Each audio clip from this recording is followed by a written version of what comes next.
Thank you. Good afternoon and welcome to Decoding Aggression, Complex Behaviors, and Brain-Based Disabilities with Dr. Maude Champagne. Before we begin, I just want to make participants aware that if you or someone in your household is in crisis, please reach out to your local crisis services. We will put SOAR Community Service contact information in the chat. We are thrilled to welcome caregivers, educators, and community partners across the province and other far places who all play important roles in the lives of those living with FASD. To introduce myself, I am Lindsay Campbell, and I am the lead FASD coordinator here at Contact Brand. I would also like to introduce my colleague, Lily Ramirez, FASD coordinator. Our emails will also be in the chat.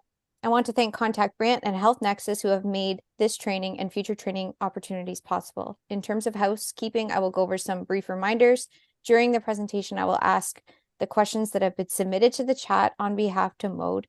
Please do not use identifiable information when asking questions, and note that the presenter cannot provide clinical advice. We will also send out the recording of today's presentation to the email address you registered with on Eventbrite. At this time, I will kindly ask Lily to lead us in a land acknowledgement. We are grateful that the land on which we live and work lies on the traditional territory of the Haudenosaunee, the Anishinaabe, and the Mississaugas of the Credit and the Neutral. Acknowledging the land is a sign of respect and recognition for First Nations, Inuit, and Métis people. It also provides an awareness of Indigenous land rights and honors them as the original occupants of the land. As an organization in the Brant community and as individuals who benefit from living and working on this land, we have a responsibility to continuously educate ourselves and recognize that colonialism is a current and ongoing process. Our work does not start and end with the land acknowledgements. Together, as stewards of these lands and waters, we commit to a relationship which acknowledges truths and forges meaningful paths to reconciliation. And now it is my pleasure to pass it along to Maude to get started for us here today. Thank you, Lindsay and Lily. Thank you for having me. So I'll share a bit about me and why I'm here and what led me to do this work. So first and foremost, I'm a mom. I have 5 kids. 3 of them came to me by adoption. So I do have the experience as a parent of children with extra needs, attachment injuries, complex trauma, and several diagnoses. None of my kids have FASD. I think a lot of people know how passionate I am about FASD, so they think I adopted kids with FASD, but I didn't. And my work in FASD actually started way back in Vancouver. I moved early in my 20s in Vancouver, and I was one of the few FASD worker at the time. It was like a new program they launched in BC, and that's how I found out about FASD and how to support their families and their loved ones.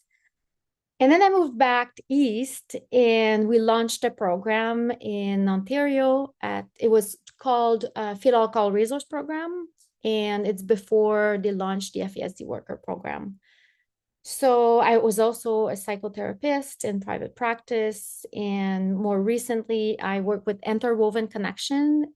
Some of you might know it as Adopt for Life, but we changed the name because it wasn't as appropriate to the work we were doing recently. So I'm a social worker, psychotherapist. I have a PhD in neuroscience, and my PhD is very much specific on how to support families who have a child with prenatal exposure, FASD, and they display extreme behaviors, dangerous behaviors towards themselves and towards family members. And I'll tell you a little bit about how this came about.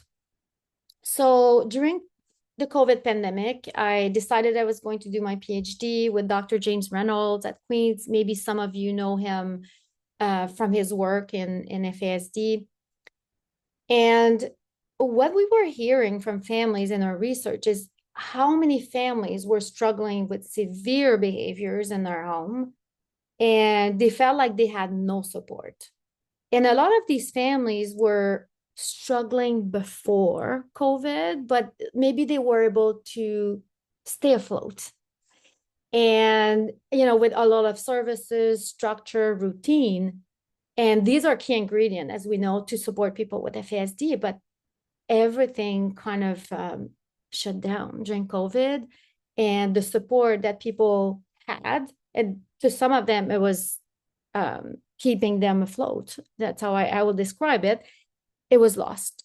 So I'm sure if you're a professional, if you're a parent, caregiver, you've seen a lot of families where they had to send a child living somewhere else.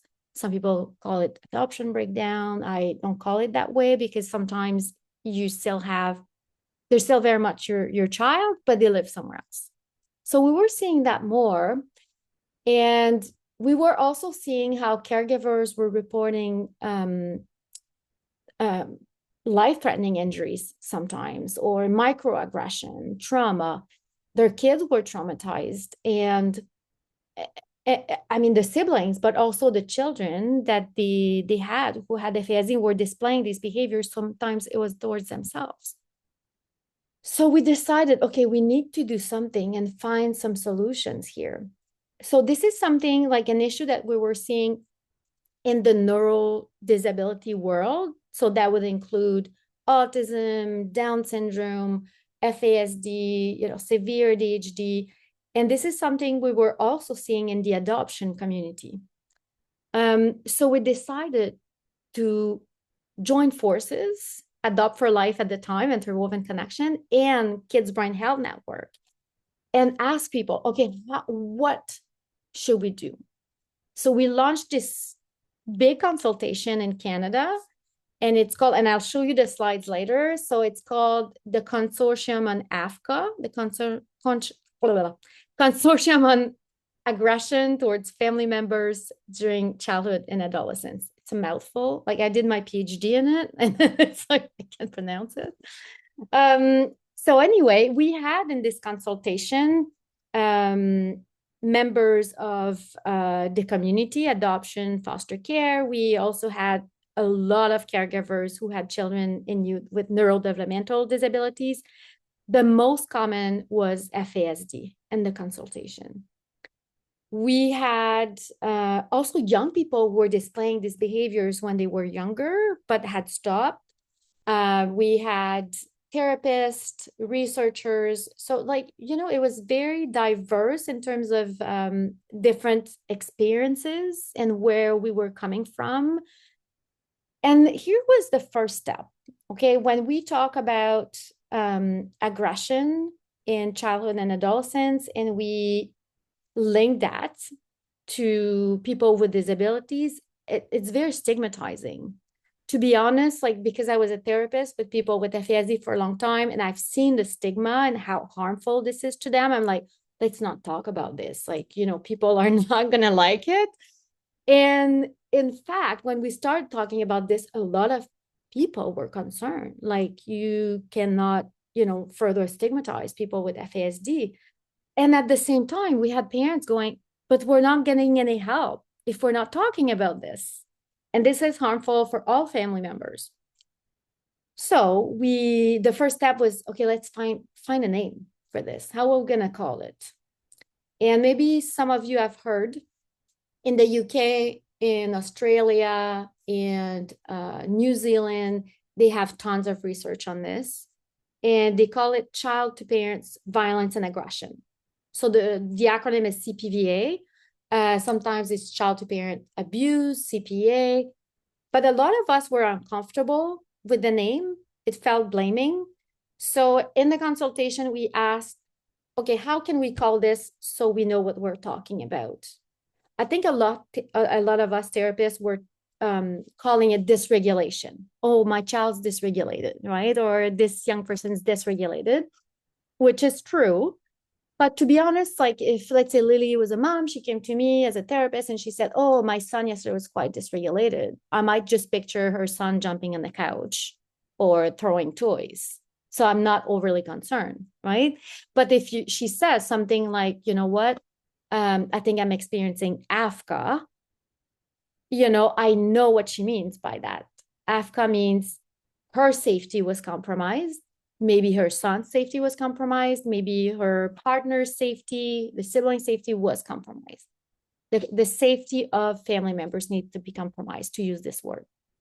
And it's not like you don't have 5 kids, and they all have like a wide range of behaviors, some of them not so fun, as you can imagine.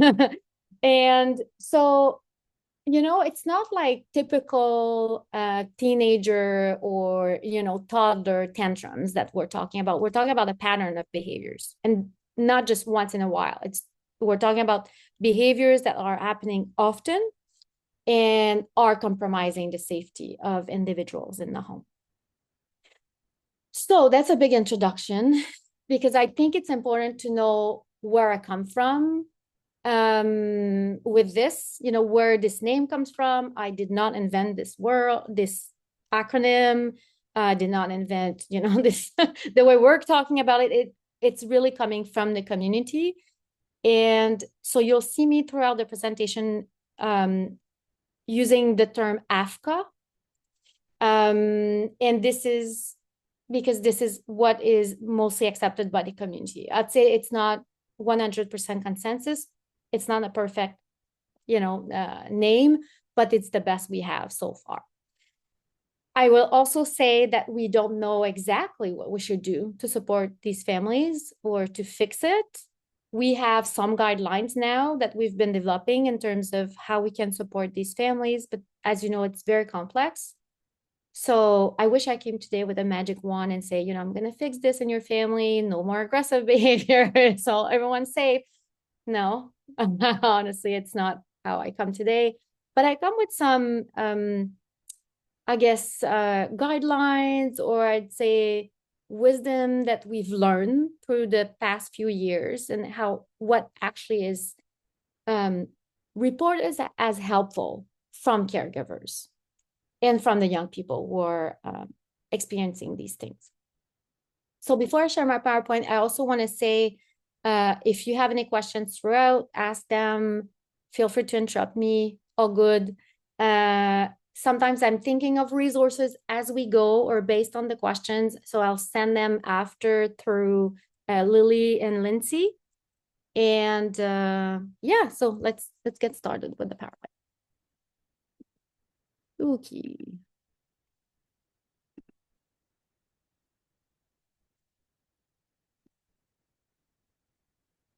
Do you all see it? If you don't see it, please write in the chat or interrupt me. So, okay, I will start. There's 2 sections to my presentation. The first one is, what are we talking about? Why are we talking about this? And I started talking about the what and the why. And the second, so basically I'm talking about the problems, okay? So stay hopeful. The section 2 will have some strategies, some ideas of support if you're a caregiver or if you're a professional, and many of us are both. So I'm hoping this is helpful for you. Okay, so if you want to find out more about what I describe as AFCCA, there's a website. It's in English and French. And on this website, and I'll send it after the presentation, we have webinars, parent stories, resources. Like, there's so many things on this website. And it's called the National Consortium on Aggression Towards Family and Caregivers in Childhood and Adolescence. So what we talk about here today is a pattern of behaviors, and when this is happening, childhood and adolescence, and it's usually towards family members, or we could say caregivers. Based on research and even what I'm seeing in my practice, it's very often more targeted towards mom in the context of heterosexual relationships. And very often these behaviors will continue in adulthood. But my expertise is in childhood and adolescence, so that's why we're talking about this. But if there's no interventions, quite possibly it will become entrenched and happen during adulthood as well. And like I said before, it will cause significant harm, physical and psychological, to the family members, and we will describe what it can look like. And we also want to say that these behaviors are stemming from self-regulation issues. They're emotional regulation issues in the child. Here we're talking about FASD, so we'll describe why this is happening in the context of FASD, what we can do, but this is also certainly coming from other causes, like, if someone has autism, Down syndrome, ADHD, if someone has trauma, attachment injuries, it's very possible that they would display these behaviors. So we don't talk about it in terms of blaming either the child or the parent, but talking in terms of this is an issue that happens in their families and their society, way more common than we think. And all family members need support. You will also, I think, realize in my presentation, or if you've heard me speak before, I used to be very child-centered because I was an attachment therapist, child therapist. I worked with children for many years in different capacity as well. And I was a big trooper for looking at all the triggers in a child, doing everything we could to support this young person. And then as I learned more, I'd say as a parent myself of 5 children with attachment injuries and trauma and developmental disabilities, and in my work, I realized that a family approach is what's needed when these things happen, and even a community approach. And this is kind of what we will talk about today. You may have heard me also talk about the tornado. So this is a metaphor that I developed based on my work.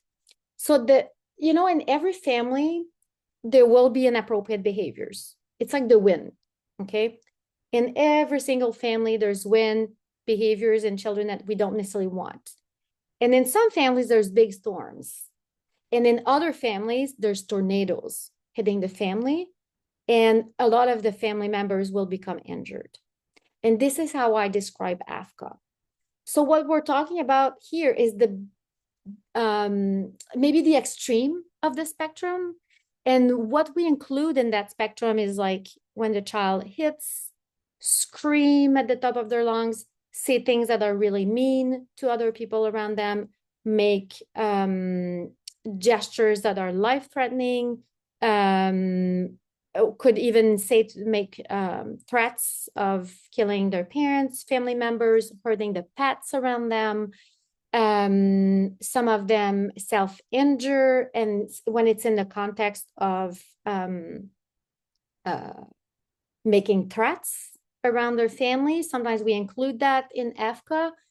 And everything else is also that could be, let's say it's a 16-year-old girl and she has very dangerous behaviors in the community, like sleeping with much older men, not protecting herself. We would include that as AFCCA because this is scary for her caregivers. They might not know what to do, and it's also harming herself.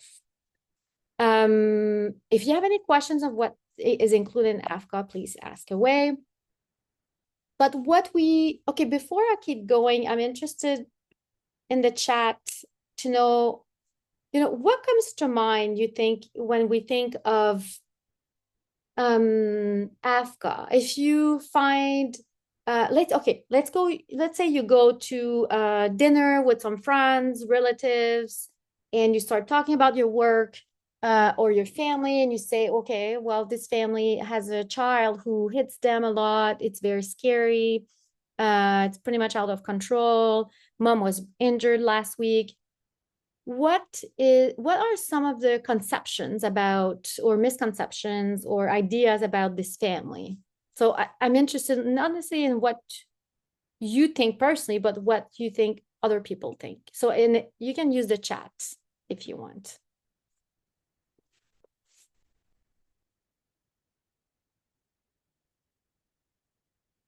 Yeah, their house lacks discipline. Yeah, they may think they're lacking discipline in their home. They might think it's a parenting issue.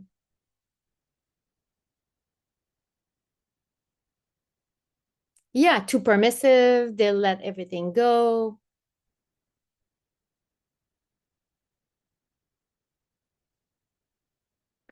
I'm sure you can think of something else. The child is spoiled, lack of structure. Again, like a lot of parent blaming, right? We're blaming the parents for what's happening.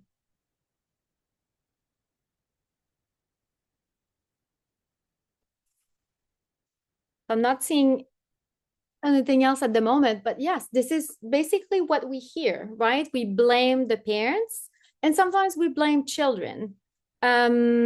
Yes, sign the kid up for music lesson and he will be okay. I wish, yes. If that it was that easy, right?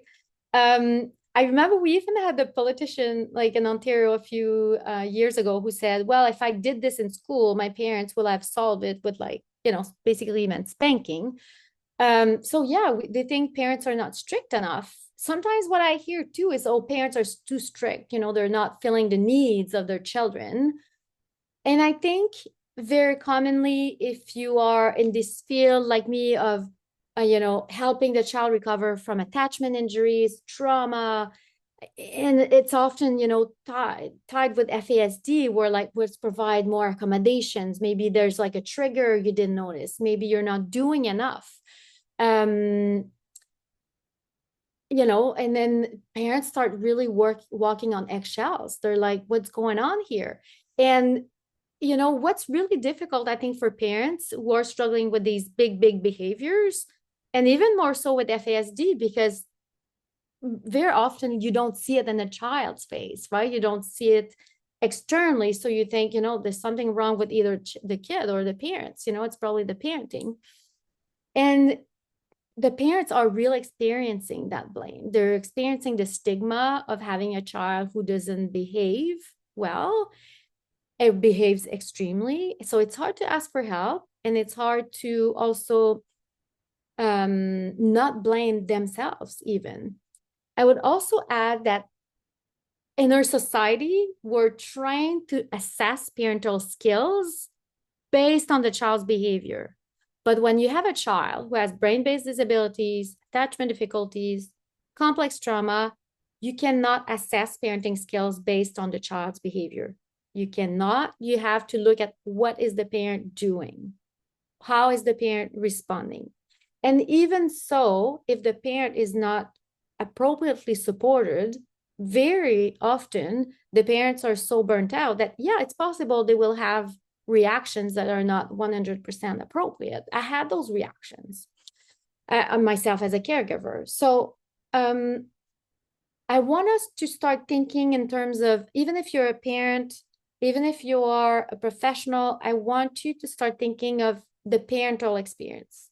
What does it look like in their emotions when parents are experiencing these types of behaviors?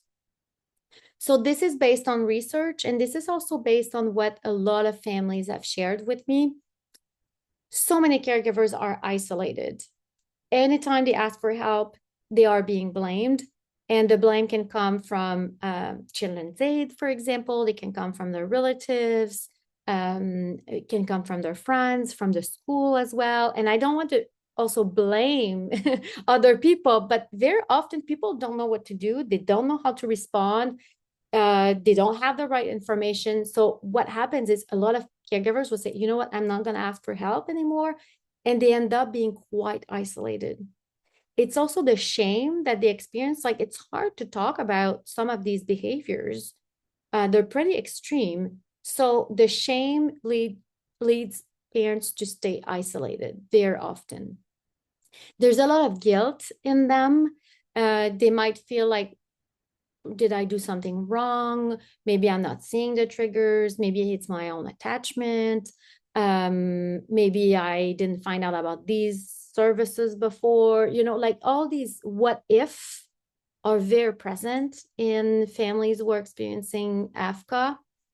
Comes with a lot of grief too. Grief of not being able to live safely in your own home. When you welcome a child in your home, and I can say that as an adoptive parent, my dream was to provide a safe haven for my children. I wanted to have a peaceful home. a place where they can recover from the trauma they had experienced before. And a lot of caregivers say, but I feel like I'm actually waking up in a war zone. Like this is really out of control.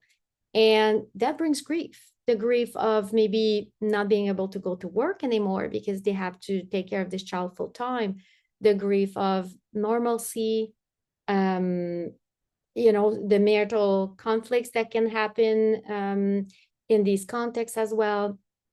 And what also happens is they they feel quite helpless. Like they tried a bunch of things, and then professionals will give so many advice, and nothing seems to work. So helplessness is something that is often described by caregivers of children who display AFCA.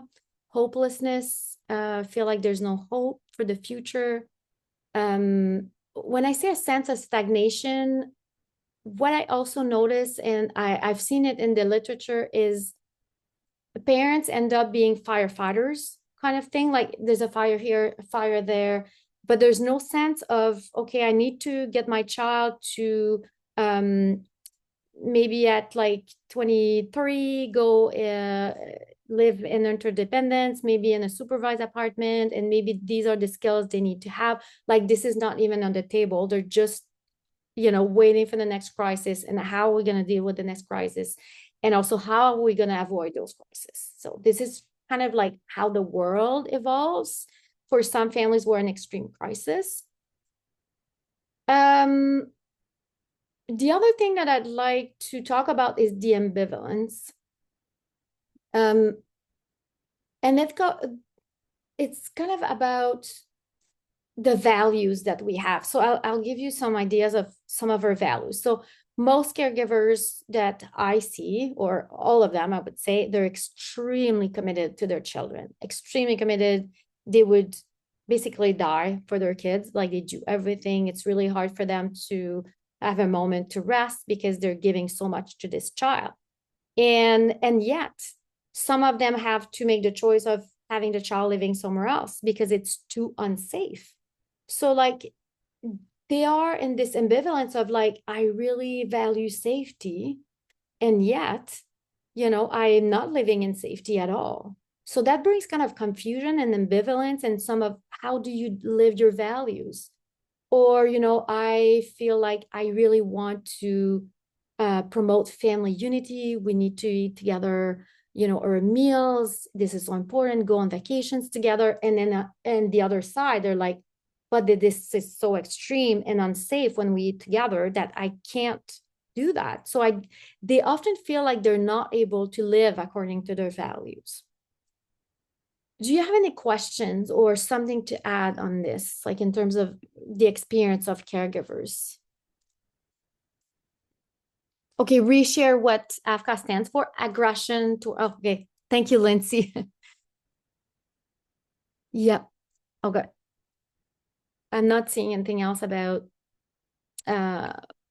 what people experience, but I think, why it's so important that we know the experience of parents. It's a key to how are we going to support them, right?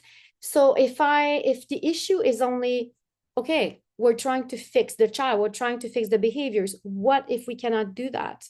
How are we going to help family members with their experience, with their feelings, okay? And this is key to understand the experience, because we will want to support them in their experience of feeling isolated, in their experience of feeling helpless, in their grief. These are the answers to some of these issues with AFCA. Cassandra, I've experienced the aggression to the point of being unsafe after community-based service even. Yes. So, and yes, and I'll go back to it later, how services in the community can be helpful instead of harmful in some cases, and I'll talk about triangulation. Okay, I'm trying to not see the chat anymore. Okay. Okay. Impact on caregivers again. So we're talked about the feelings, okay, of the caregiver, but something else we're seeing, increased isolation, the burnout, not feeling effective or adequate as a parent. And when it's been happening for many, many years, we have caregivers that feels like they have even lost their sense of identity. Some of them will go as far as saying, I feel like I am no longer human. They lost a lot of friendship and family members in some cases. And something else that we've seen a lot is caregivers with autoimmune diseases or other medical health conditions that are very often stress related. So, okay, and before I go on the other slide, because I don't want you to read, I want you to remember for section 2 that I will spend a lot of time talking about how can we care for caregivers, because this is where you'll have the most impact and not by providing services directly to the child when there's AFCA. And when there's AFCA, I will add that a lot of children who display AFCA are so oppositional, they won't engage with services anyway. They might refuse all services. Many of them actually don't go to school anymore. I'm sure you've seen it in other families that you know or in your practice. So this is from my book, and this is based on my PhD. What we're seeing, so these are the risk factors of aggressive behaviors and FASD. What we need to make sure we say, not everybody with FASD has aggressive behaviors, okay? This is not all of them. One of the issues that we see is there's a lot of systemic barriers for individuals with FASD and for, even though they're children, as you know, they might fall through the crack because very few professionals understand FASD, not enough funding, the shame and the blame that they may experience based on the FASD diagnosis, the prenatal exposure, and also the negative outlook we have about the life trajectory of people with FASD. A lot of professionals would say, well, they won't change their behaviors anyway, or, well, it's too difficult, so we won't be providing speech therapy, occupational therapy services. Often they're being refused in many services because they have FASD. As I'm sure I'm preaching to the choir, and it's nothing new to you, but I think it's important for me to mention it because it's also systemic. It's not just a family thing. It's about changing the system so we prevent, in some cases, that behaviors escalate to this point. It doesn't mean we will be able to prevent all situations of AFCA, but I'm sure we can reduce them by providing systemic support to the families of children and youth with FASD and the adults as well, actually. Okay, so we'll go with, we're not going to cover all of this because as you can see, there's many. But you can read my book if you want. Lily told me she bought the book for your community. So you have a library. She can talk about it, I guess, at the end. So you can lend the book there, but it's also on Amazon. And I've recently was able to reduce the price significantly. So that's good. A question that keeps coming up is like, is there a genetic component to aggressive behaviors? It's extremely minor, to be honest. Really rare that there's a gene that leads someone to behave that way. It's more often so that there's some genes and the environment will make these genes develop, okay? And when I say the environment, that could be, well, you add to this gene prenatal exposure to stress, drug, alcohol, then maybe attachment injuries, then maybe, other adverse childhood experiences. Possibly, that gene will develop into something. But it's not the main cause, okay? There's other causes in prenatal alcohol exposure that will lead to more difficult behaviors.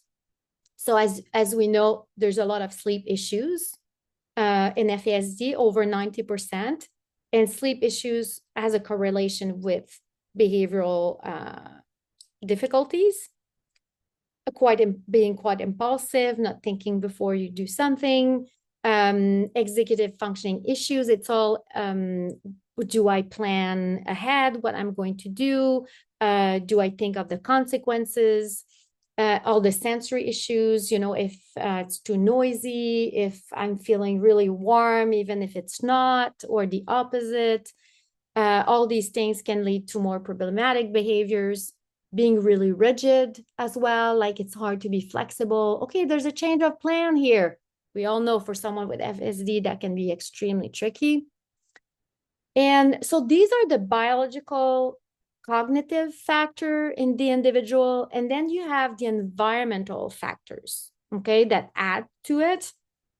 You can have traumatic experiences that could add to their brain development, and then difficulties with self-regulation, being exposed to violence as well.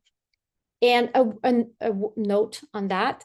So, when I say that, people are like, oh, it's not like my child's going to watch a movie and then it turn violent. No, none of these things will make you turn into a violent person.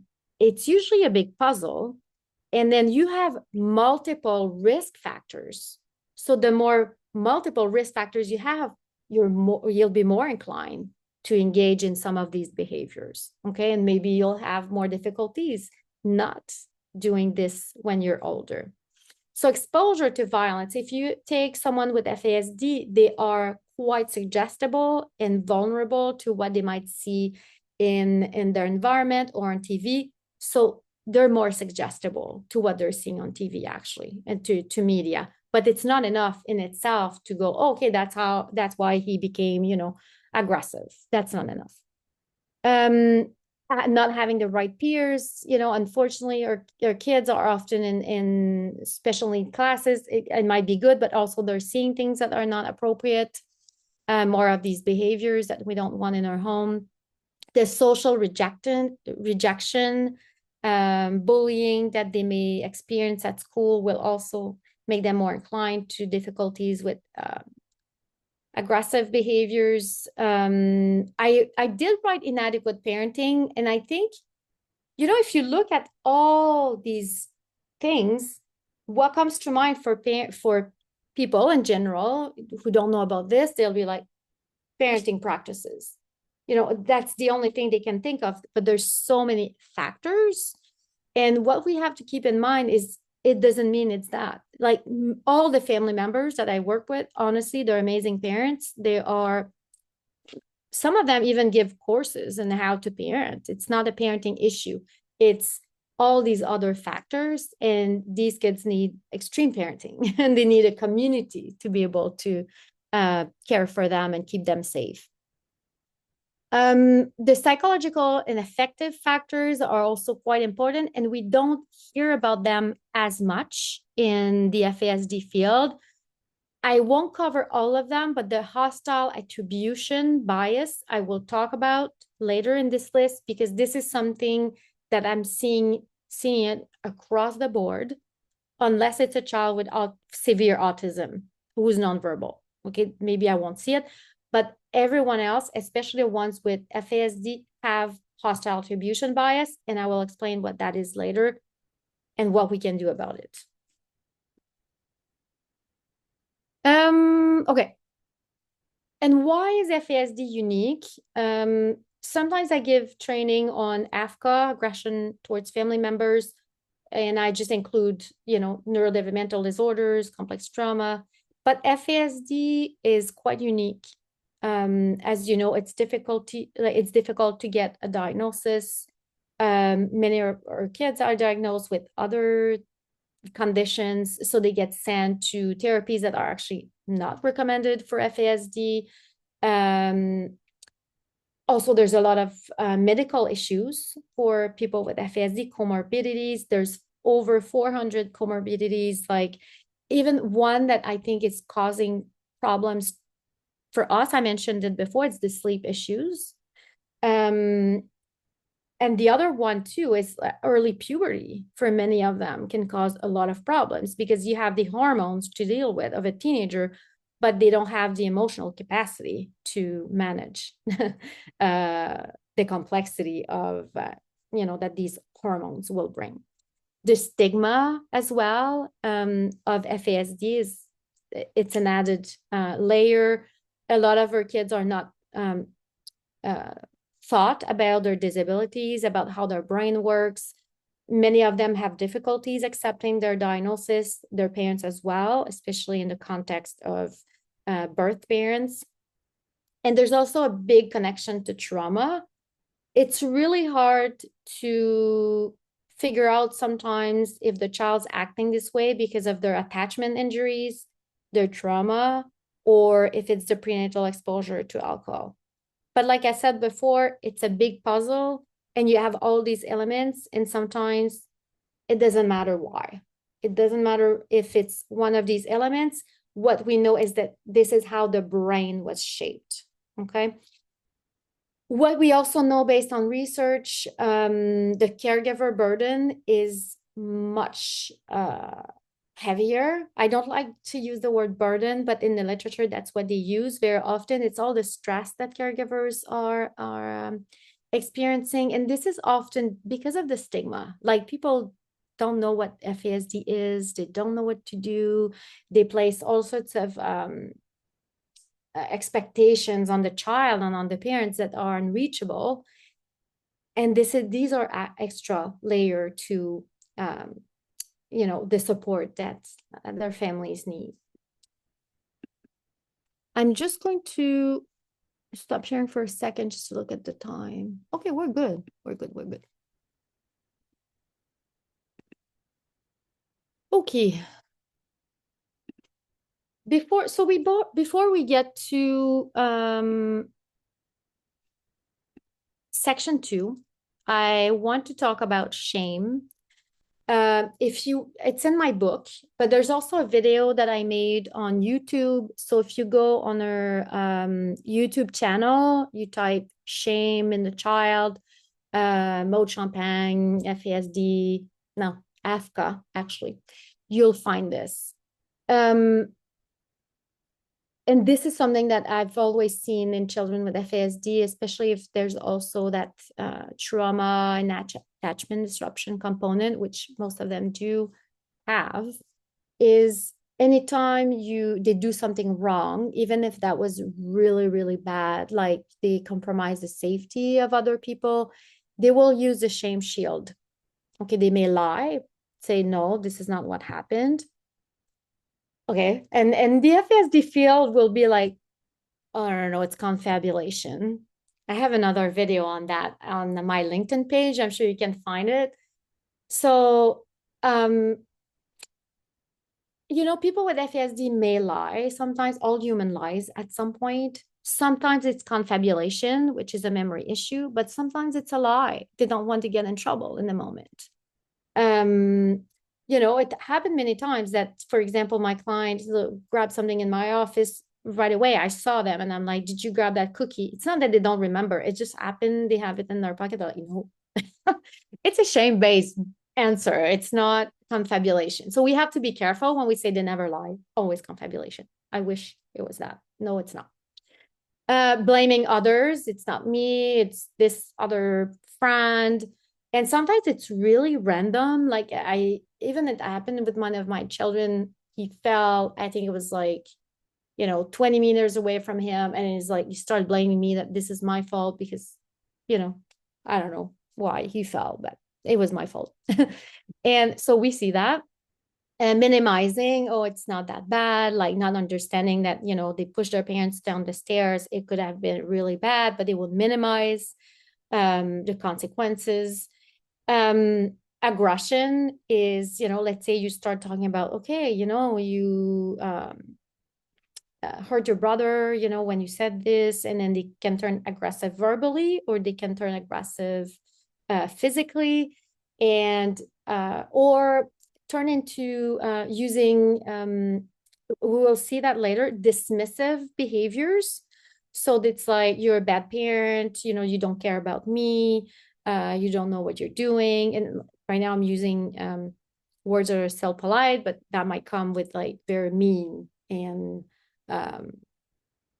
language that is not appropriate. And again, when I say that, I don't want to say, okay, we're blaming the child, but this is just behaviors that we might see when they are in so much shame that they're not able to say, yes, I've done this, let's say I missed that appointment, that was important. A lot of people were showing up and Lily said, Maude, you missed that meeting. I just, well, it wasn't that important, only 80 people. I don't know, just making this up, but or lying about why I actually missed the meeting, right? Or maybe I was drunk or I don't know. So um, keep in mind that we don't want to blame the child, but these are still uh, behaviors that they may use. A lot of kids hide.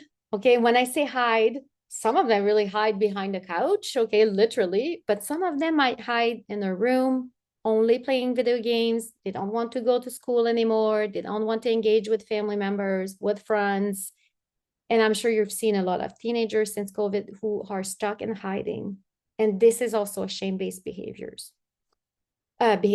So what do we want? A lot of parents are concerned that the child has no empathy. They're like, is my child a psychopath? They won't make amends. They won't apologize. Instead, they use these behaviors or these tactics.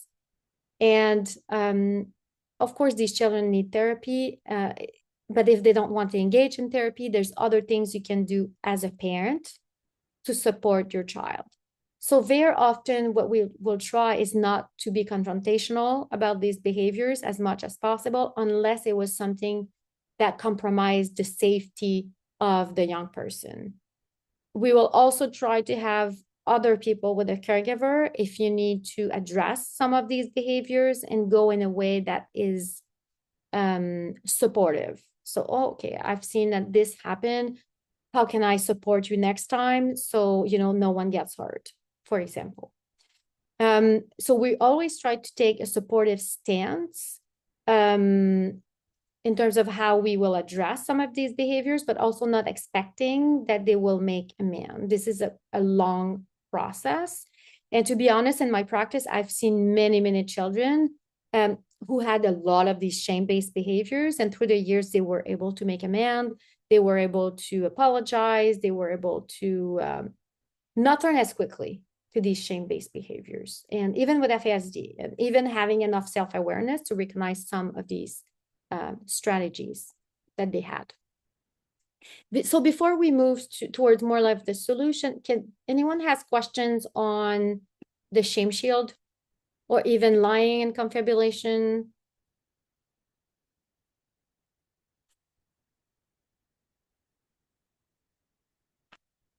No? Okay. You guys are quiet. Let's keep sharing. Okay, the how. Okay, what are professionals usually recommending? Let's say you're a professional or you have a child with, FASD and they have all those issues. What is usually recommended in the chat?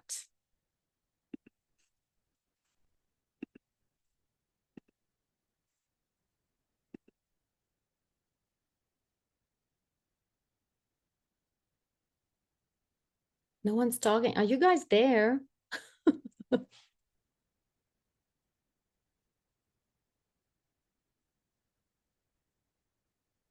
Okay, yeah. Play-based therapy, EMDR,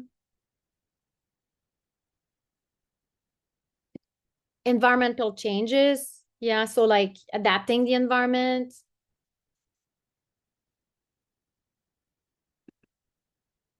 What else?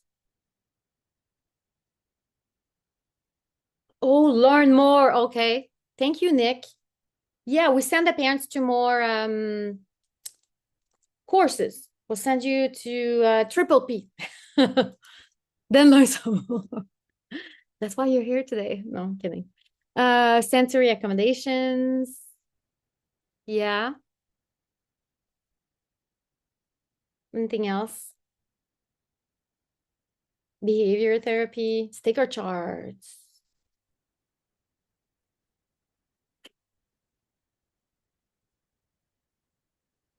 Thank you. Okay, so you're right. And some of these things they're not bad, okay, in itself. When I was doing my private practice, I used to do, it's similar to EMDR. I used to do brain spotting and I had great results. I was also doing dyadic developmental psychotherapy, which is play-based, great results in many families. I was also like, I've been an FASD worker, so changing the environment, adapting the environment is crucial. Having structure, like all sorts of things to adapt to the disability. Parenting classes are not bad in itself either. We only need to learn. I mean, I'm someone who reads tons of books and like what else I can do for my kids, what else I can learn. Sensory stuff, really important too, seeing OTs, and I'd say even behavior therapy, like I think it has changed through the years. When I started like 20 something years ago, it was very like sticker chart and like behavior-based programs with like rewards and consequences, which don't work well for FASD. But some are more about now like looking at the environment, what else we can do, which behavior we will address and how, like being more like uh, making sure that when there's more than one caregiver, there's also the school, that we're all aligned in how we respond to those behaviors. But the problem is, if you're looking at all these things, we're trying to change a child. We're trying to change how they behave, how their brains are functioning, help them recover from their trauma, and hopefully they behave better. So that's good, but that's the only one piece of the puzzle. Right now, when we do these things, we are just thinking of child outcome through helping the child directly. But why I'm not going to talk about these things so much is that this is how the system is geared. Okay, this is about the child. We also need to take care of the family members and how do we go about it. And what about the children that it's so severe that we're not seeing any change, even with best therapies? And I've seen that in my practice. It's not the majority, but for some kids, they have amazing parents. They've done music therapy, brain spotting, EMDR, the attachment therapy, they've done everything. They've adapted the environment, best occupational therapist, and yet the children are not behaving well. And it's so bad that it's dangerous for family members and they have to move out. So we have to be careful and just putting all our eggs in the same basket of like, okay, we're going to target all our intervention towards the child instead of going, okay, how else can we do? And when we're thinking of supporting parents, very often, Nick said it, we'll send you to more courses. Okay. And sometimes it's a good idea, but sometimes parents are just like, the only solution when I call for help is to send me to more classes. And that's not necessarily what they need.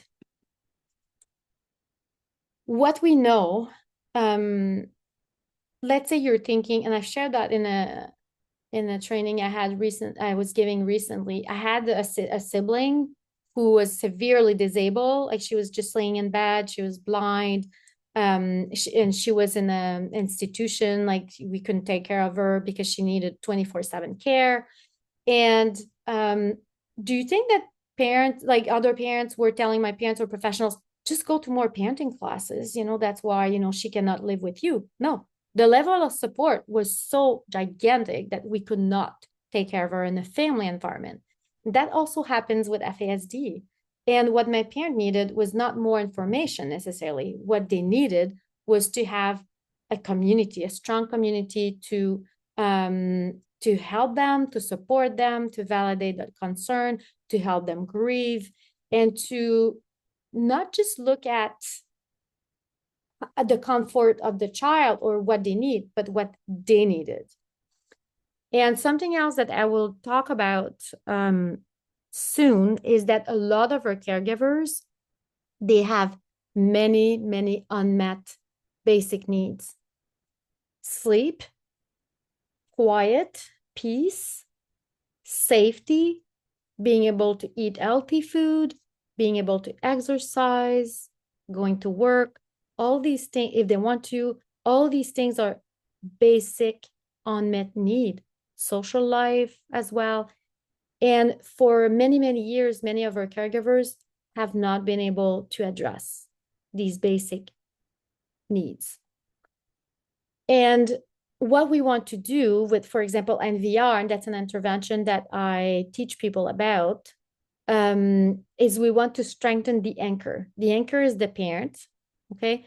And what we need is to have community around that anchor to strengthen it.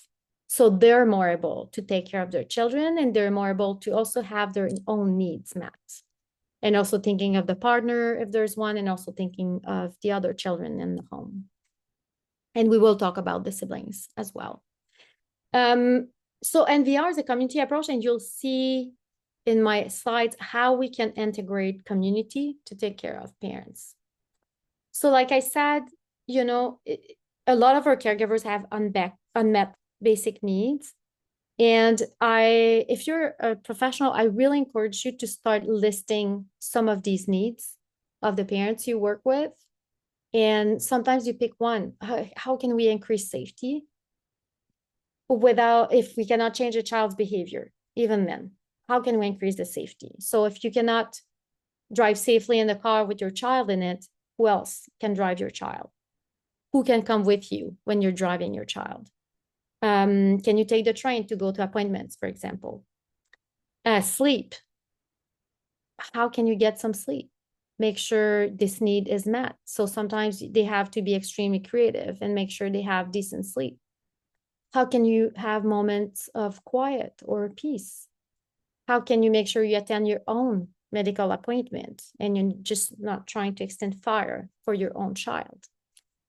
And what we've also seen is, and I'm going to stop sharing for a little while, is especially in the adoption disability community, most of us parents, we give so much for our kids and we feel guilty to want to take time for ourselves or address some of these needs. So it's part of it is the system that's not allowing us to do it by not providing respite, by not providing, you know, what we need in order to do these things. And sometimes there's a piece of us caregivers who feel like if I leave, then I come back, they act 10 times worse, or, you know, feeling guilty that because maybe it's not good for the attachment, you know, kids with FASD need structure, all these things that we're not necessarily saying them out loud, but they're deep belief in us. And this is impacting the way we are caring or not caring for our own basic needs. Anyone has any questions on it? And mom often carry a larger responsibility for caregiving for the kids, and many families definitely in mind. But when moms finally try and do something kind for themselves, it's really hard to create space where kiddos don't interrupt. Yeah. Yeah, we know that this is often directed towards mothers. And I'll, you know, speaking in when there's a family where there's a mom and a dad, very often it's towards mom. And mom have been like, it's very cultural too, where mom might feel even more guilty to make time for herself, and professionals will probably make her feel guilty about wanting to care for herself. And, you know, that struggled with other things. I would say we're going to be publishing a paper very soon on this specific issue of parents, well, actually dads, who have children with FASD and are displaying AFCCA. It was a research when they were together in a support group. And what we saw is that many of them would say, I feel helpless because I'm supposed to be, how I was raised, I was supposed to be a protector in my family, and I cannot protect my partner, and I cannot protect my child from what's happening. So very often they kind of check out, or they don't know what to do anymore, or they start having behaviors where they're escalating situations. And then that also brings a lot of tension in the couple, as you can imagine. It is difficult to find support at times when people stay away due to behaviors and interactions. Finding someone to drive to an appointment or even to school was all on mom. Yes, yes, exactly. So what we've been doing at Interwoven, and this is like yeah, something else Nick said. Thank you for your participation, Nick. Um, I'll show you something else based on what has been said here. Sorry, I'm stuck in the chat. Okay. So this is far from being easy, okay? But one thing that we've been doing and that are woven, this is something that I've done I changed it a bit, for confidentiality is listing supporters in your network. I will tell you, I think 95% maybe, okay, these are not real stats, okay, but this is how it feels like. 95% of caregivers would say, Maude, I don't have anyone. There's no one around me. No one can help. And no one understands. And especially when they're in big crisis. And then we start thinking about maybe this person, maybe, I spent a lot of time talking about who maybe has the capacity for one thing. Okay, and with FASD, we talk about interdependence. Okay, I'm sure you've heard the word. So we want to say, oh, when they're adults, they likely won't be able to live independently, but in interdependent, so they have support from other people. But this doesn't start at 18. Like we need to start normalizing getting help from other people way sooner. And so it's normalized for the young person, but it's also normalized for the parents and it's helping. When we're talking about caregiver burden, this is what we're going to try to do. I'm not just going to send you to classes, okay? Because maybe that's not what you need. Maybe you need someone to go to the dentist with your child so he's not throwing a tantrum in the car. Maybe you need someone who's going to text your child to say, hey, did you go to school today? Maybe you need someone to text your child to say, hey, I'm really concerned about what happened yesterday. So providing respite, I think this is usually what we think about when we're thinking of supporters, and they're like, I give an example. Like I had a friend who called me last week and she's like, her sister-in-law is experiencing AFCCA. They are an adoptive family. Probably there's prenatal exposure. And she's like, I cannot have this child once a month for a weekend in my home. And I get it. Like it's too hard for her. That's not what we're asking. I'm like, when you go skiing, can you bring him? Is that good enough for you? Maybe, twice a month. So it's not too long and it's not too draining for you and it's fun for him. What about the cousins? Can they share concern? Can they do some little activities once in a while? And it's really thinking of more people do small things. And we want to list them, we want to write them down and grow that list. And sometimes things change. You don't ask the person, okay, for the next 20 years, do you want to do this? It's more like for the next little while, or for the next year, would you be able to do this for my son and my daughter? And I think we have to be extremely specific in our requests and how. And sometimes we need a professional to be able to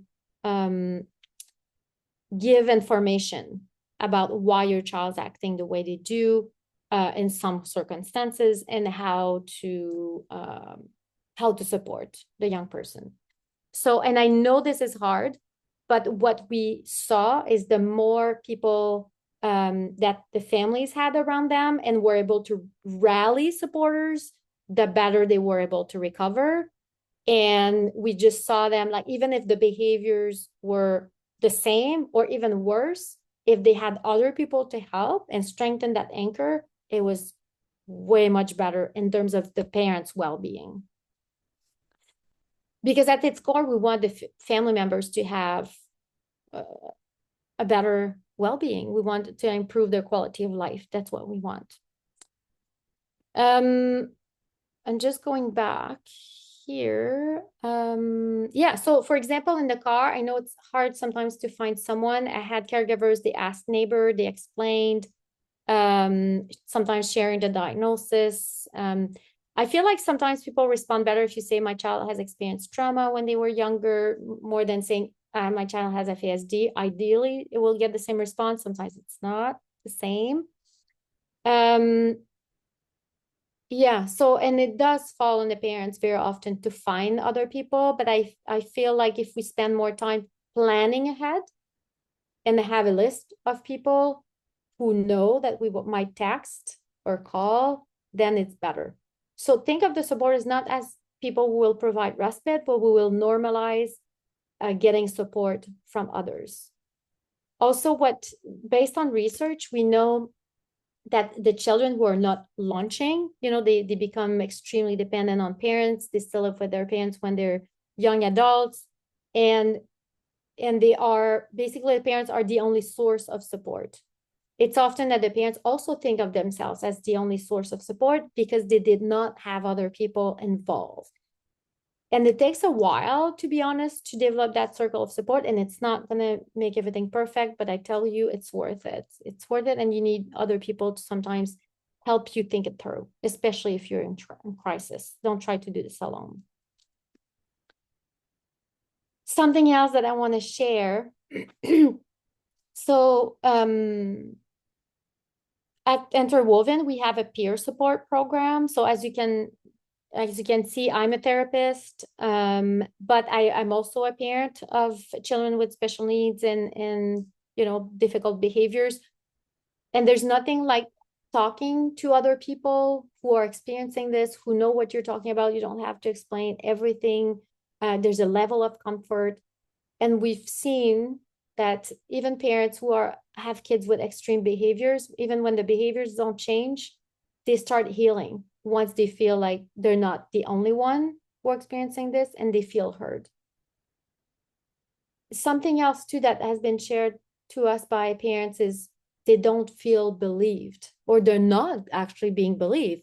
Like kids with FASD, they share things that are not necessarily true all the time. With school staff, for example. So when the parents are meeting the school staff, they think the worst of the parents, or the parents feel like, okay, they may think the worst of me. But actually, it's important to say to these parents, I believe you, and not to minimize their concerns. I think it makes a big difference when people are starting to be believed. I'm just gonna look chat. Okay. Okay, this section is, please ask your questions if you have any questions on this, because I think this is a part that is extremely important. We want with FASD to provide accommodations to the child, okay? So give them more time to complete assignment, give them warning in advance, slower transition, maybe less transition, more structure, the sensory load, we might, reduce that. These are good. The problem becomes when there's so many accommodations that the world evolves around the young person's disability, their needs, and the needs of other people in the family are not being met, like the lack of sleep, not being able to eat what they want, always feeling unsafe, never having enough rest, or being able to go out, or having friends over. This is an issue. And the problem is it's often based on the anxiety of the child with FASD, and like, oh, they become too anxious, so we'll reduce this, reduce that. And their world gets so small, like, okay, well, then they're just playing video games. Okay, they have no friends because, and we have no friends because if we invite them over, they won't understand, or the child will become dysregulated. My child's not able to go on the bus, or my child's not able to go on the plane. They're not able to, I don't know, there's so many. And again, when we're thinking of the system and how we can support them, we're thinking, okay, sensory stuff. So maybe the occupational therapy will tell you, well, okay, look at the triggers. Okay, look at the triggers. But honestly, most of these kids who are at this extreme, you say hi, it's a trigger. You did not say hi, it's a trigger. You looked at him funny, it's a trigger. You did not cut their toes properly, it's a trigger. So families walk on eggshells like crazy. And I'm sure if you're a caregiver who's experiencing this, you have many, many examples of that. What do we want? Yes, we want to be providing accommodations, but we also need to rethink some of these accommodations. And it's not easy to rethink them. So I do encourage you, if you're a caregiver, do this with a professional or someone who knows about FASD, but also knows about how unsafe it could be in your home. I'll give you some examples. I had a family, and I always change things, by the way, so I don't, I protect people's confidentiality, but there's a lot of very common thread in many families. So, the young person was very aggressive. And so he was spending a lot of time in his room, and he would eat like maybe he would eat like just hot dogs or like chicken nuggets or like very limited, fast food. And whenever he would be hungry, he would just ask his parents, "You get me this, get me that." He would just text or scream at his parents, and it will come with threats. You bring me this, you bring me that. And the parents, to avoid an escalation, would just do it, right? They were bringing him, whatever he was asking for. So is this an accommodation for FASD? A good way to know is, did my child have to make a threat for me to comply? Did I feel forced? Am I just trying to avoid that my child will blow a gasket and be unsafe? If you say yes to that, it's very possible that this is an over accommodation. You're not accommodating the disability, you're trying to avoid a tantrum or something unsafe. And I get how, let's say you're in the car, your child becomes dysregulated, it becomes very dangerous. Pull over if you can. And if it's really dangerous, they're going to start running on the highway. Give him the donut, whatever. Do what you need to do to make sure you're safe and their life and your life is not in danger. I'm not talking those like specific situation, but when it becomes a pattern where you need to, like, your child's waking you up 15 times at night, you need to start thinking, okay, we will need to find other accommodations for this person because this is no longer an accommodation. No longer going to school at all because they are anxious at school. That's an over accommodation. We need to provide accommodations that are making their world bigger and they're more able to cope. I'll give you guys another example that I heard from someone who has FASD, Mike Emmerich. I just never say his name right, but he said something that really stuck with me. So I use this example all the time. He said it's really hard for him to go on planes because of the smell and because of the noise. So what he does is he didn't say, "Oh, I'm not gonna go on planes anymore," which would have been an over accommodation. He decided to wear his own cologne that he likes and I think he wears a hoodie and maybe like earplugs. That's enough for him. So the accommodations are supposed to help our child access the world and make their world bigger, not smaller. And I'm telling you, when I say this, I don't want to sound like, oh, this is so simple, parents are over accommodating. That's not what I'm trying to say. This is extremely tricky. And parents, most parents would do everything professionals ask them to do. So sometimes it's coming from professionals as well that we end up doing over accommodations. So I invite you to revisit sometimes, like, okay, I do this for my child all the time. Is this an over accommodation or that's a proper accommodation I'm doing here? Revisit that from time to time, because with AFCCA, it's so dangerous that we end up doing a lot of over accommodations.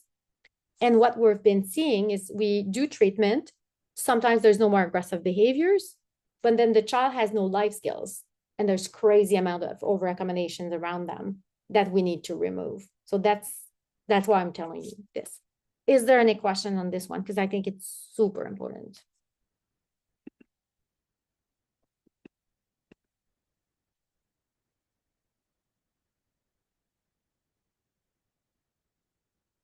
Homeschooling.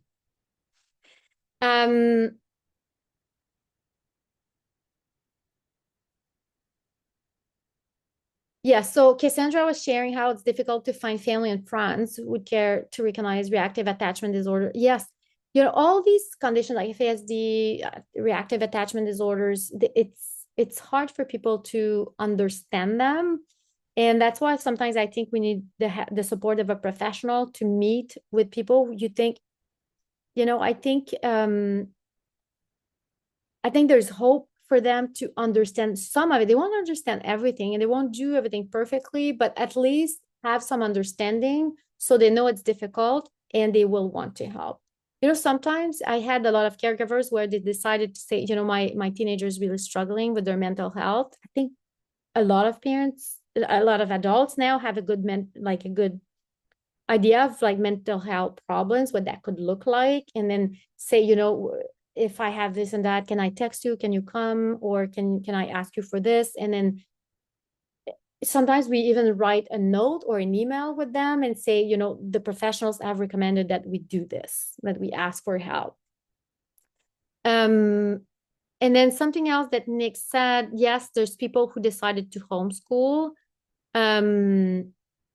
Is it a good thing or is it damaging? Is it a good thing for the parents or is it damaging for the parents or for the child? I think it's very unique. I myself have homeschooled for a year because I adopted internationally and older kids, and I think it was really good for my kids. I think it was really bad for me. And I've seen other families who have decided, okay, like I'm not gonna bother with school anymore. It's too bad. I think it depends what region you're in, your capacity, how well you're supported. And some of these families are actually less isolated because they have like a big homeschool community, for example. So I think I don't give like an answer where it's like, yes, it's damaging or it's good. I think every situation is so complex and unique. But when I have a family that I support who decides to homeschool, I really insist on the parents having time for themselves to recharge their batteries and make sure they are really well supported. I think that's key for any family, but even more so if you have your kids at home full time. And I think a lot of parents too, their kids don't go to school, like teenagers with FASD with display AFCCA, many of them don't go to school anymore. So that's not even homeschooling, that's having the child in the home. And again, they do need a lot of support. Is that clear about the over accommodation? Anyone is concerned about this?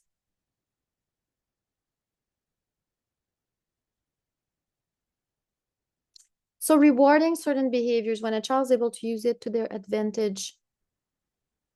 Can you explain further, Mary? I'm not sure. I think I understand, but I'm not sure. So if you can add like a little bit more details.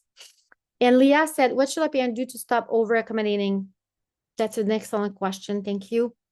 Like I said, I do feel like most parents will need the support of a therapist to do that, or professional who knows about FASD and all that, because we do want to accommodate. I'm not saying we don't accommodate. We need to. It's when, like I said, we cross a line, and we don't want as parents to go, fine, I'm going to stop accommodating altogether, right? It's like we're targeting one thing. So I'll give you an example. This family that I said the child's always in his room. He's asking the parents, you bring me this, you bring me that. The parents realize, okay, it's not an accommodation, it's an over accommodation. We don't want to do that anymore. And they felt like, when I talked about living according to your values, they felt like we're not living according to our values. We don't want to be our children's servant. But we were able to acknowledge that they had fear. Their fear was being hurt. And the siblings to be hurt. That was a big concern. So I think we needed to address first the fear. What if there's an escalation? Who do you call? What do you do? Is there a safety plan? Do you have, if it turns sour, who do you call, to say, yeah, you did well, good job for saying no, or something like that. Not leaving them alone without a clear plan or what they will do when they start that accommodation that is not appropriate. What is going to happen? How are they going to be supported and recover if there's an escalation? Sometimes there's no escalation. Like in this family, They just announced to the child, look, we're not going to bring you food to your room anymore. And they announced that with other people. The young person was mad, name call them, you don't care, blah, blah, blah. I'll let you picture the conversation. And then later, when he was texting, they were just not responding. They told him before. And he tried to escalate a little bit. It wasn't too bad in one case. And in another case, like they had to call the neighbor. The neighbor knew already. And just having the neighbor over was enough for the child to stop escalating. Took a few times. And then he started getting his own food in the kitchen and have more interaction with the family. That's one example. Another example, the parents were like, like we never cut their toes right. We have to do his breakfast. It's never good enough. It leads to an escalation. And I'm like, has he ever done his own breakfast? They're like, yeah, he could. He's able to do it. Okay, let's announce that you're not going to do their breakfast anymore. But he knew where to get the breakfast. It was very simple. They made sure, it was always at the same place. There was some accommodations. So the child's not like, okay, now I have to make, eggs, bacon, and, something complicated. No, it's very simple. It was organized. It was accommodated, but not over accommodation. And the kids stopped having tantrum over the breakfast because it was done like he wanted it. So these are just examples of accommodations or over accommodations. Oh, giving in to stop unacceptable behaviors. Okay, yes. Yes, okay, I know what you mean, Mary. I will talk about patterns of escalation, giving in.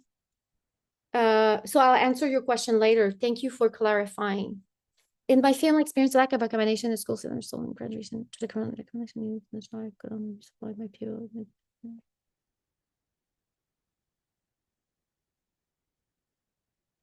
Mm-hmm.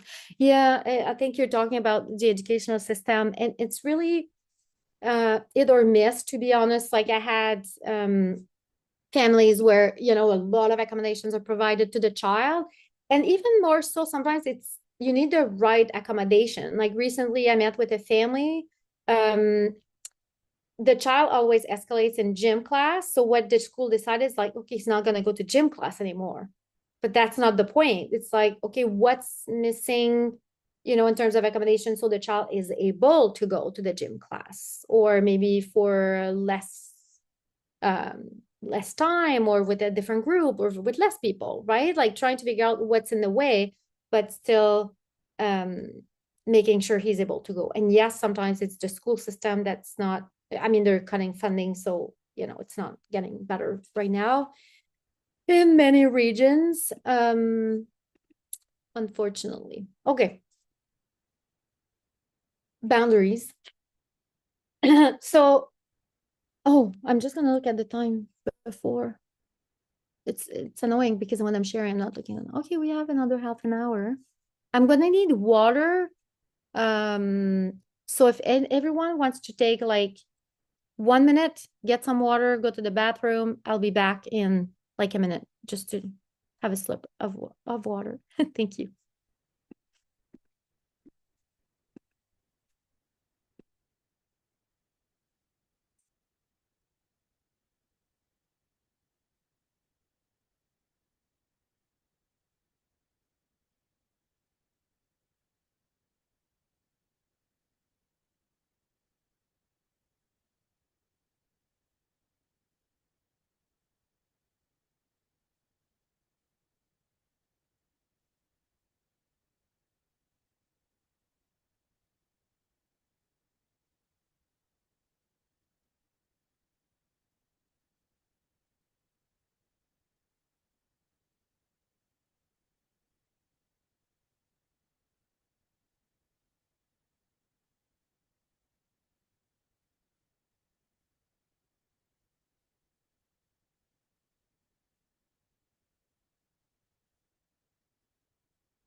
Okay, I'm back. Okay, boundaries. I'm just going to make this bigger. Okay. I'm sure you've heard professionals say you need to set more boundaries. And again, at the beginning, remember when I asked, um, what do people think about these families, right? They'd say, oh, they're, too lenient, not enough structure, not enough boundaries. So when I say, when I talk about boundaries, I'm not talking about boundaries necessarily about the child. Okay, I'm not talking about rules or limits. What I'm trying to talk about here when I talk about boundaries is we're trying to modify what we personally do. Okay, it's advocating for ourselves regardless of the other person's behavior. And I'll give you some examples of what these boundaries look like. And I think in the process of what we do in Interwoven, how we support families, we want a lot of these family members to reclaim their life. Okay, because so many of them said, I no longer have life. That's all I do. I lost, my identity. I don't feel good. And the way they reclaim their life, it's usually through boundaries to say, you know what, I had said that I will take this weekend off. I will take it, regardless of this or that. I am no longer answering the phone 30 times a day because my son is calling from school, all the time. Some parents decide to have a burner phone and their kids only have the number of the burner phone and they check the phone only when they want. I will stop answering the phone when the school calls all the time. I had, for example, a single mom, she had to work, the school was calling her all the time, pick up your child. So we had to intervene and say, that's enough. When they're in school, you deal with them. And this is hard because the parents, the professionals sometimes or community members will make them feel guilty and they already feel guilty. So it's hard to do as a parent, but we have to set those boundaries for well-being as parents. Another parent said, she had to call the police. Her son was like extremely dangerous in the house. And they said, okay, bring her to the hospital. But every time she goes to the hospital, they won't do anything. She just ends up not sleeping all night. They give her like a tip sheet on like emotions and they send her home. So she knew it was not going to be helpful. She said to the police, you want to bring him to the hospital? You bring him. I stay here. It's hard to do as a parent, but she did it and she was proud after because then she had a good night of sleep, or fairly, and then the next day she was better, not worse. Um, to say I'm not going to be meeting with CAS anymore without my person of support. That's another boundary that is about yourself.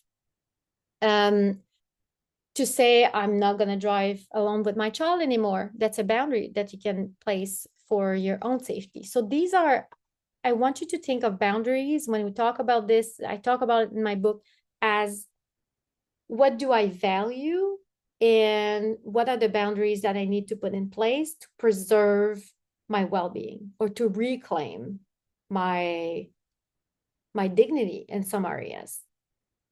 One example, a lot of young people who display AFCCA when they are, I don't know, older teens, sometimes they do a lot of cyberbullying and they might even talk about their parents online very harshly. But there's no way we can change these behaviors in so many circumstances for a long time. So what do parents do? They cannot change the child's behavior. They stop looking at it. They have maybe a friend to monitor. And then if they've read certain things that are extremely harmful, maybe they can journal about, no, I'm not that person. They can call peer support, to talk about their truth, that they're not that kind of people that, their young person's talking about online. So it's always thinking in terms of not how I can change the other person, but how can I reclaim my dignity, my well-being? How can I reclaim my sleep? How can I reclaim my health? How can I reclaim my well-being, in fact, as a caregiver? And for some caregivers, it's harder than for others. The other thing too is, okay, no, we're gonna start talking about that later. There's a type of behaviors that we see in AFCA that are really damaging towards the caregivers, but I feel like we don't talk about it as much. We call them in NVR dismissing behaviors. Um, so for example, the young person will, let's say the mom will talk to their son and they will ignore them, don't respond. You text them, you're concerned about where they are in the community, they don't respond by text, by phone call. They're sitting right there, they ignore you, or they say, I don't care about you. They make fun of you, calling you all sorts of names, saying, anytime you set a boundary, they will say that you don't care, that you're a bad parent. And over time, these are really hard on the identity of the parents and of their also like the identity as parents. You already have community members, sometimes professionals, other people blaming the parents. Then you have the child who says this. It's extremely difficult for parents. So we want to set the boundaries to reduce the impact these dismissing behaviors have on the parents. Like I said, I talked about those strategies. If you experience these things, like your daughter tells you you just don't care, you're a terrible mother, you're this, you're that, call a friend who knows you're not that kind of parent. Read a book that makes you feel better. Maybe you write down some mantra or good thoughts that are helping you in these circumstances. If they're screaming, can you put headphones on? There's so many things that I think we can do that won't necessarily change the child's behavior, but you're preserving your well-being to some degree. And it's also acknowledging that these things are harmful. Like I was reading this morning, there's so many good programs out there to help us understand our child's brain, that we need to be the bigger person, we need to stay regulated, we need to understand that this is stemming from a brain-based disability. It's all true. It's very true. It doesn't mean that it's not affecting us, right? And I think sometimes the pain for us as parents is being quite unacknowledged. So acknowledging that pain is important, I think. Siblings. I think, like in other disability research, like in autism, very often people say, oh, okay, what about the siblings of the person with autism? But in our field, very often, like adoptive parents would adopt several siblings with FASD, or foster parents, or, in families of people with FASD, the siblings are also very often impacted. So when I say siblings, I want to be careful, because I know that it's usually all the siblings that have some kind of needs of support. However, what we've been seeing is sometimes there's one sibling in particular that's more problematic, and one that settles a little bit, another one takes its place. Okay.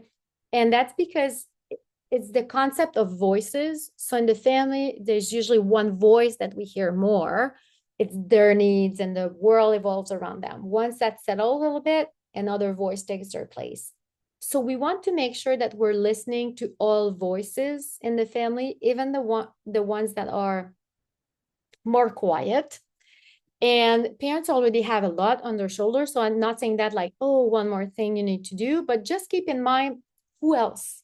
When I was talking about supporters, with the siblings, I have 5 kids. So my family is really involved. I'm lucky to have relatives that are really helpful. Like my sister, sometimes she helps me with the rides. My dad was helping my son find a car, so he's not further scratching my car. It's all these little things that other people can help. If there's an incident, is the sibling have someone to talk to? Maybe someone at school, maybe that's the aunt, the cousin. Maybe they can go to another family sometimes for fun activities. And something that, see here, it says, I can't talk to my parents, they have enough to deal with. I think it's very important for parents to go to the siblings and say, talk to me about it. What's your experience? Even if it's hard, even if you see me struggle, I want to hear about it. It's super important. And a lot of times, what I hear is the siblings think the parents don't do anything because most of us, we don't have a like a strict approach or like consequence-based approach. So they think, oh, you're just doing nothing. But I think it's important to show them, look, I want to make sure that there's people who are talking to your brother, your sister about their behaviors. Here's the other thing that we can do, that we have been doing. Sometimes the professionals can meet with them to sort of talk about some of the things that have been put in place. And this is usually helping in reducing the harm that can be created in the siblings. If the what I shared at the beginning when I was talking about the consortium on AFCCA, there's a lot of research on siblings, so you can go check some of those webinars. Those research are quite recent and they were done at the University of Ottawa. Okay, I saw something in the chat, so I went back. Oops.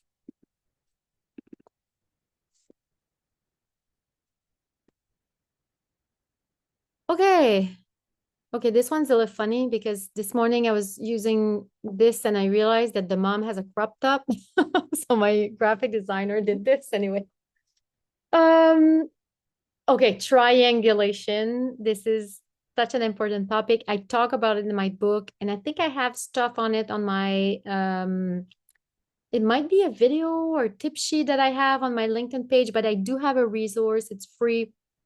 And basically, triangulation, if you've never heard of it, is a lot of people with complex trauma, attachment difficulties, and also with, oh, actually, it's not the mom, it's a young person who has a crop top. Anyway, okay.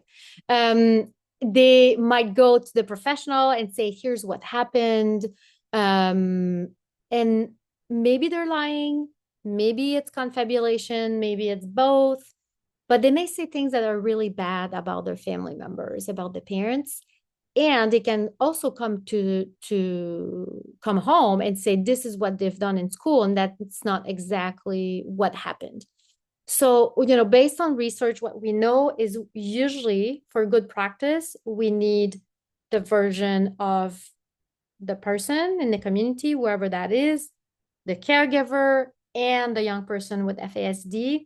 And then we try to figure out what really happened and the perspective, because, we can't say, oh, the person with FASD has a brain-based disability, and that's not consider, their perspective. Because I think knowing their perspective really helps us understand why they're doing certain things.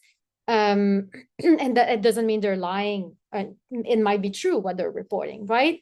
At the same time, what's really harmful is we've seen a lot of parents struggle with the fact that then the professionals don't trust them anymore, or they work in silos.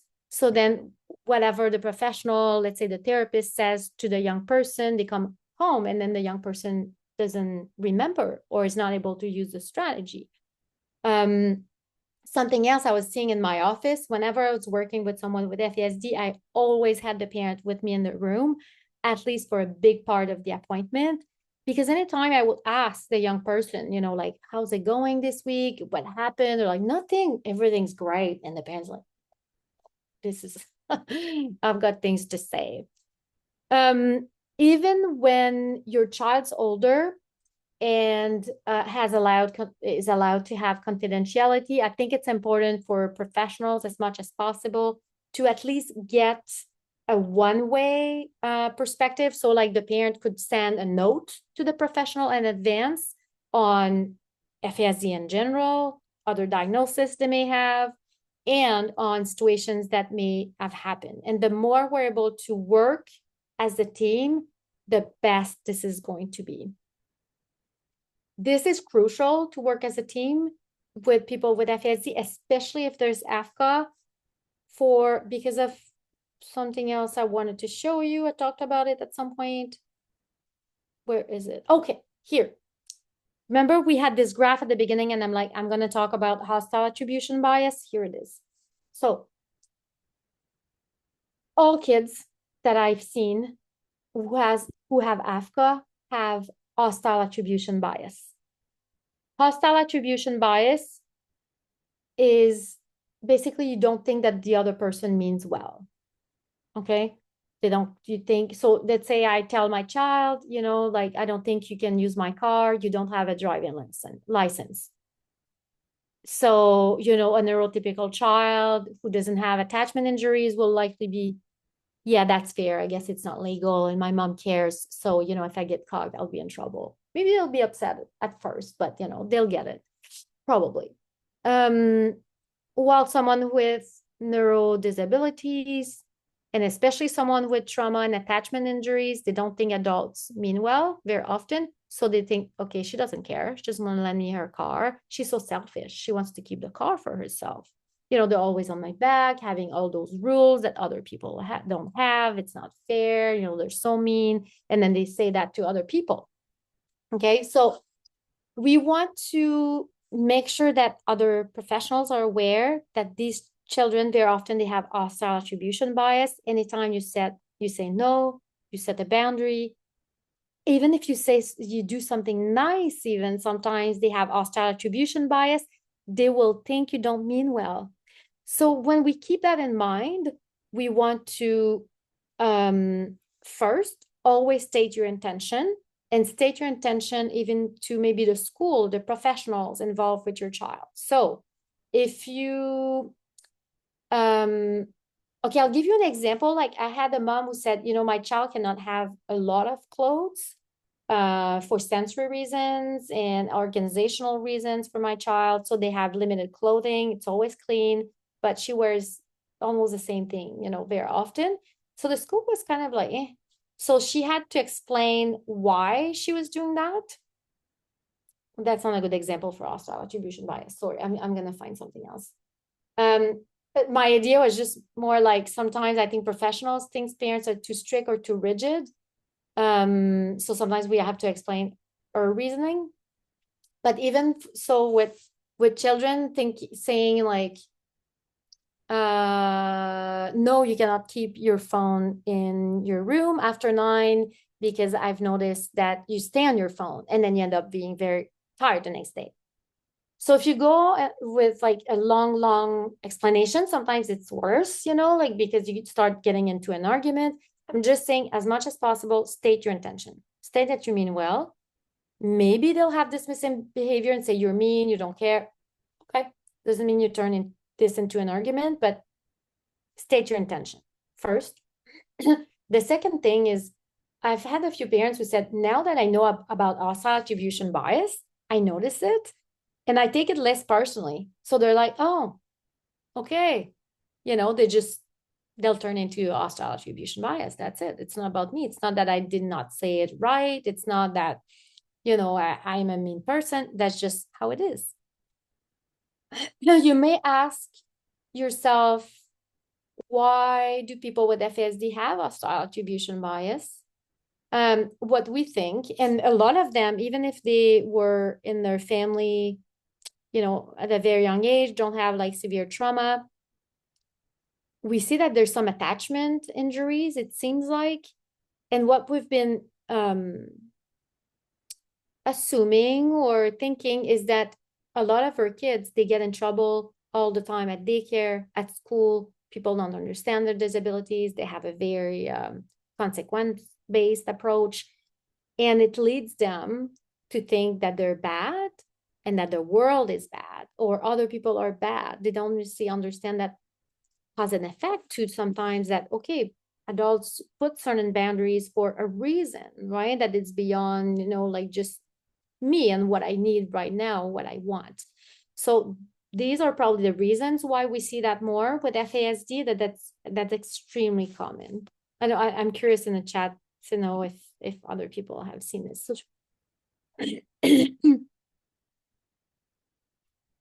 Yes. So yeah, and that's why I mean, like, it's very important to not get into an argument, but get into the habit of doing it. And sometimes, even if you don't see changes right now, over time, I think it's good.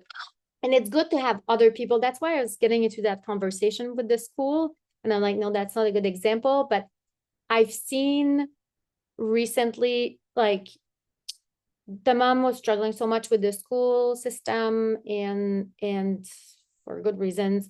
But the school team is great this year, and they said, we always remind your child that you mean well and that we agree with your rules and they're not crazy. Like all adults have these rules. And it really is starting to change the way she's seeing that, the young person. I think it's really over time. Also comes with maturity, even for someone with FASD. Okay, patterns of escalation. That's Mary's question. Remember, sometimes we end up giving in, sometimes we end up joining the escalation. When I share that, I want to be careful not to be blaming.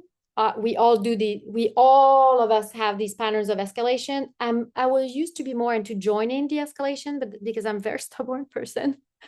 And then other people are more into giving in.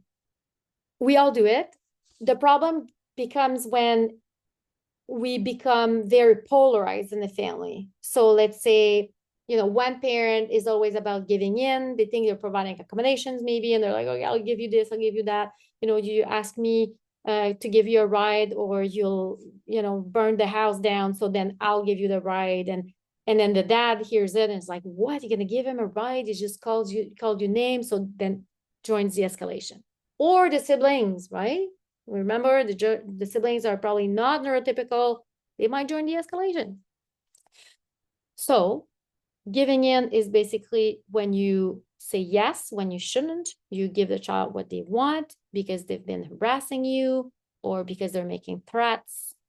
That's giving in. Joining the escalation is when you start shouting. See, the pictures that the AI gave me is wrong. Anyway, look, he's not joining. He's giving him soap or something. So joining is like when you escalate yourself or you further explain. So other things that we can do. No, first of all, I would say, I think it's good for us to have the awareness of where we're more inclined to go and why. Very often it's fear, frustration, helplessness. Very often giving in, it's more fear. It's like, he's going to hit me if I say no, or he's going to hit my child. And joining the escalation, it feels like you want to gain some control over the situation. And what we want is, we don't want to do that process to blame ourselves or blame our partner if we have one. We want to have this awareness so we're able to find ways to support ourselves or support our partner. So I'll give you an example. Like, I had a dad who had himself neurodivergence. It's really hard for him to not join the escalation. So whenever his partner would see, oh, he's actually getting escalated himself, he would just give him a hand signal to say, kind of like, go for a walk, or, go in a different room. I've got this. And I had another one who's like the giving in. It's like, I don't feel safe. So they needed a safety plan where whenever he was about to give in, there was a plan in place that when he says no, here's what we're going to do. So everyone feels safe. Okay. And is safe. It's not just felt safety. It's actually like real safety. So I really encourage you to start looking at these patterns in your family and why they happen. And again, not in a blaming way, but in a supportive way. What do you need to support yourself so you're not joining the escalation? You're not giving in. Joining the escalation might be, I was really short fused today because I did not sleep. So how can you sleep later on? How can you make sure you have time for yourself, right? So it's all these things that I think we have to address, but not in parenting course, but more like, okay, what is happening here for me, emotionally, or in the parent emotionally, and how can we make sure we support them in what they're struggling with, right? And that's usually having more respite, more people who get it, people who validate that concern, other people to share their story with.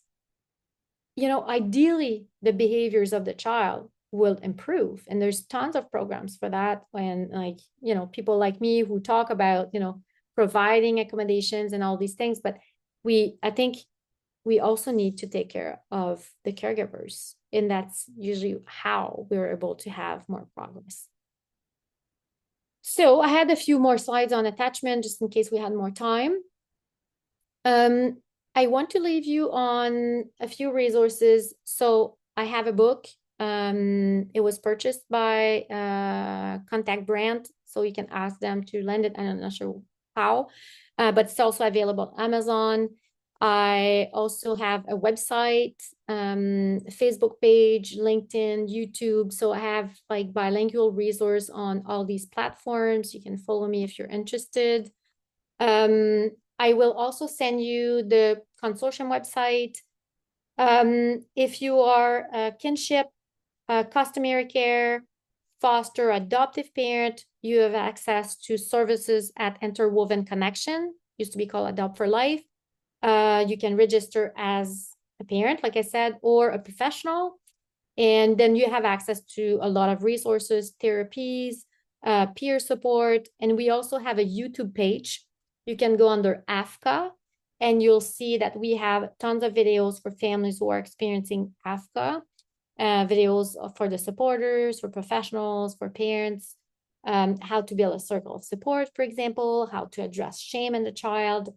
And I think, sometimes first step is to understand that we're not alone in this experience, that there's other people, great parents who are experiencing this. And also it's to have other people validate our feelings, concerns, and also having someone to walk with us in these complexities. That there's situations that are far from being simple, they're quite complex.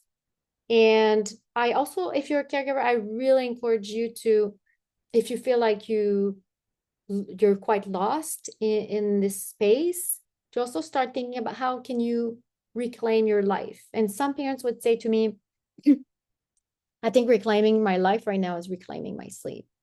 So what can you start doing to reclaim your sleep? How would you act differently? How would you talk to yourself differently? Who else needs to support you so you get your sleep again, for example? So these are some questions that may be like, what does it have to do with FASD and AFCCA? It has to do with it because without their caregivers, without caregivers who are well and have their basic needs met, it's pretty much impossible to care for these children. It's kind of like climbing the Everest alone, right? And think that you can do that without sleep and exercise and other people to guide you. So yeah, that's my wish. And I've seen many families where their child really improved on their behaviors. And I've seen other families where their child hasn't improved that much, but their well-being has improved because they started doing these things and thinking about these things differently and being less isolated.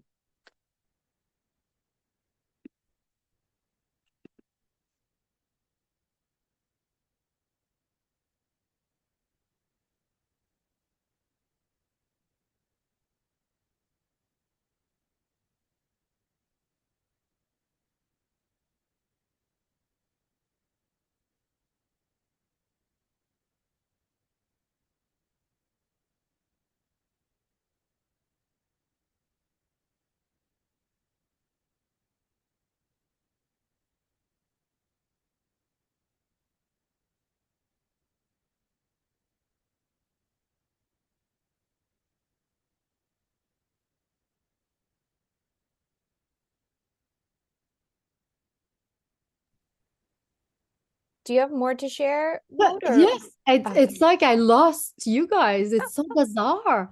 I'm like, did I kick myself out? we still see you? You still see me? That is so weird. I'm not seeing anything.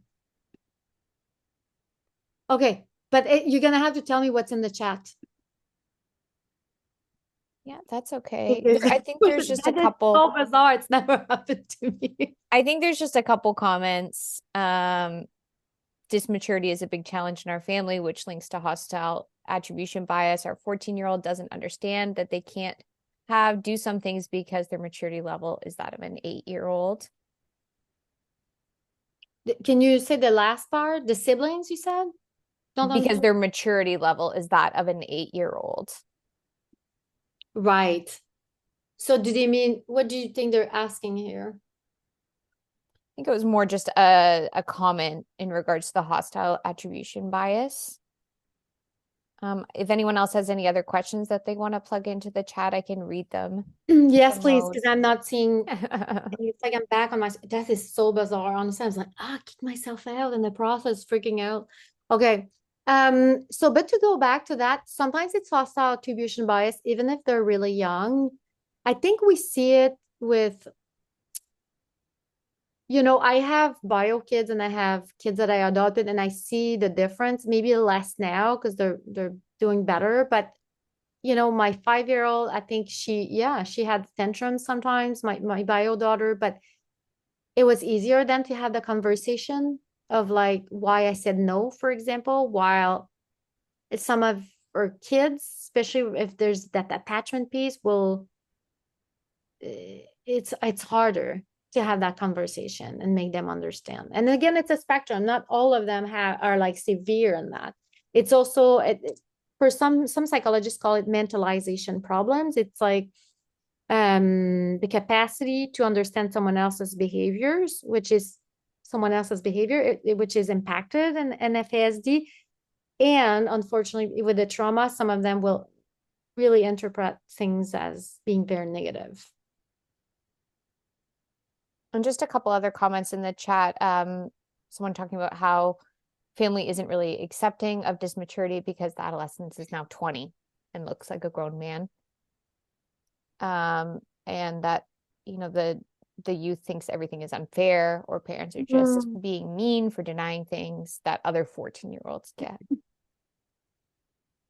Yeah, that's very tricky. And something else that's quite tricky, and I've seen that, is sometimes parents have multiple children, and then there's one who's older, gets more freedom because they're less impacted by prenatal exposure, and then the other one is more impacted. They're older, but they have more structure and more rules. So that is extremely tricky.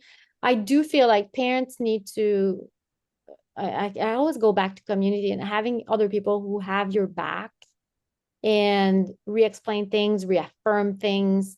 There's a family I was working with. They had, a daughter who was like early, like young adult, kind of like around this age.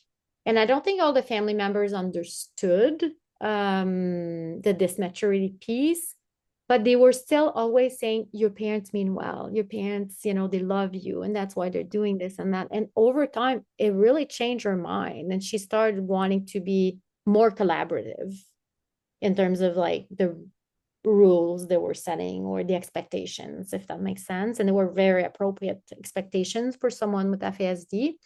So I think it's kind of like seeing this as a long-term strategy and not like in the moment strategy. Okay, and I'm not seeing any other questions in the chat right now, so I think I can, if you have any final words, Maude, otherwise I'll pass to Lily for our closing. No, that's good. Thank you. Thank you so much. Alrighty, so this brings us to the end of our presentation. On behalf of Contact Brant, Lindsay, and myself, we would like to thank Maude for sharing her story, her expertise on working with and supporting individuals with FASD. She has provided us with a lot of great information, and hopefully this will help shift our thinking about FASD and how we can support our clients and loved ones. If you are feeling particularly inspired and you want to continue learning from Maude, as she mentioned, she has written a book on this topic. When we send out the slides, recording, and the links to resources, we'll also include a link of the book for anyone interested. However, we will be purchasing copies to be made available for our caregiver support group members. We would like to thank everyone for joining us, parents, caregivers, community partners, far and wide. Your attendance is key to increasing FASD awareness in the community. And just ending on a few reminders, the recording will be available on our YouTube page in the near future. Lindsay will send out all of that good stuff when it's ready.